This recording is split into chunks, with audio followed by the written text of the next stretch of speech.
Армысыңдар. Естеріңізде болса, өткенде мен жаңағы көне парсылардың бір дәстүр жайында айтқан болатынмын. Содан үзінді тыңдап жіберіңдер, еске алыңдар. Баяғыда мына парсы мемлекеті тұсында, тіпті одан да бұрын сол маңайдағы халықтарда мынандай дәстүр болыпты. Қыз бала бар ғой, бірінші мүшеден асып түседі ғой, 10 жасқа келеді ғой, сонда деген ол міндетті түрде мешітке қонып шығу керек. Ол не үшін онда қону керек? Қызбен мына бірінші түнді Құдайдың өзі өткізіп керек екен. Құдай келеді дағы қызды, жаңағы жатқан қызды алады екен. Енді біздер түсінеміз ғой, нағызында Құдай адам тәнінде түспейді. Сондықтан да жаңа қыздарды енді кім алады? Молдалардың өздері. Сосын онымен қоймай. Ана еркектер жағына жігіттерге, еркектерге жаңа сатады екен. Еркектер жағы бұл дәстүрді өте нақты құрметтейтін болған, сыйлаған болған, ислам дін қабылдап алды. Қалай қабылдады? Ол деген мына өмірге оны енгізген жоқ, жаңағы дәстүрін, бірақ та жаңа Құранға жазып жіберді. О дүниеде сондай өнертарым болады дейді, қыздармен. Сосын одан басқа Асабай Қажы дейтін кісінің, блогердің бір видеосын ұсынғанмын. Содан да бір үзінді тыңдап жіберіңдер.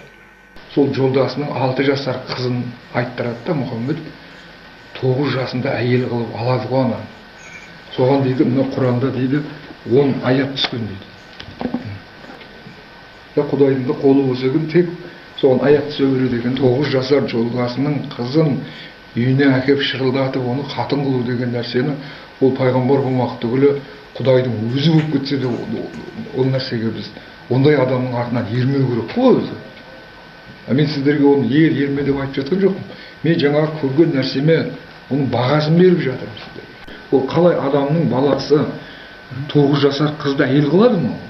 Нәзір немерелеріме бүйтіп қарасам, 4 қыз немерем бар. Бүйтіп қарасам, кішкене таяқ бейшараларды, жасы 12-13-ке деп қалды.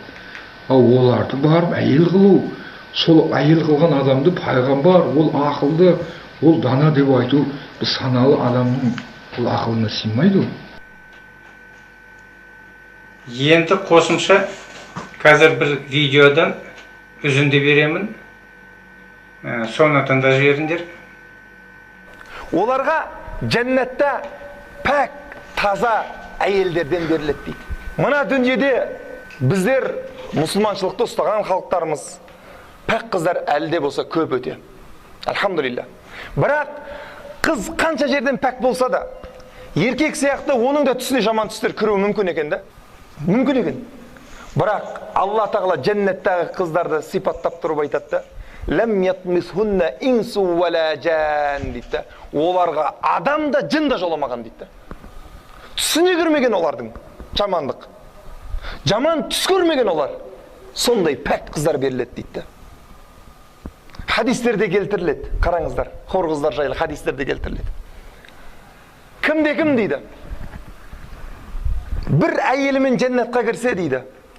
Ол әйеліне қоса дейді. Оған 70 хор қыз беріледі дейді. Бір әйеліңізбен бірге жәннатқа кірсеңіз, сіздің 71 әйеліңіз қосқанда. Өзіңіздің собственный 2 хор қызыңыз болады. Сонда 73 әйеліңіз болады. Әр хор қыздың дейді 70-тен қызметшісі болады дейді. Яғни бір әйеліңізбен жәннатқа кірсеңіз 4900 әйеліңіз болады да жәннатта. Сол кезде анау 2-3 әйел алмағандар бармақтарын шайнайды екен.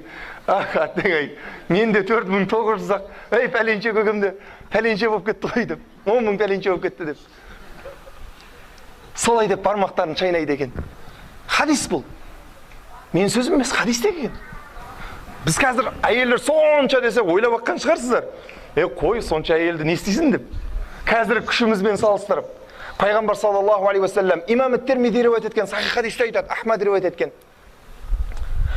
Жаным қауымда болған Алла тағалаға сет дейді.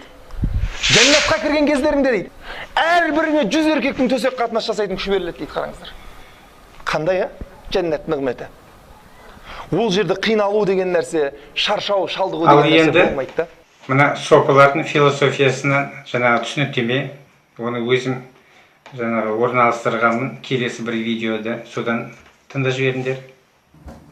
Сопылар былай дейді: сендер Алланы ойлаңдар, жұмақты емес дейді. Бұл пікір қараптан қарап пайда болған жоқ. Өйткені шынында да, мысалы мына ислам дінінде мұсылмандар Алланың өзі емес, Алладан түсетін рахатты ойлайды, яғни жұмақты ойлайды. Жұмақты ойлайды.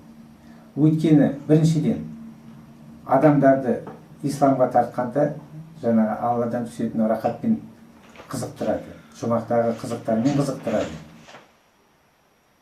Ал енді осыдан жалпы қорытынды жасаңдар. Ислам діні бұл не дін?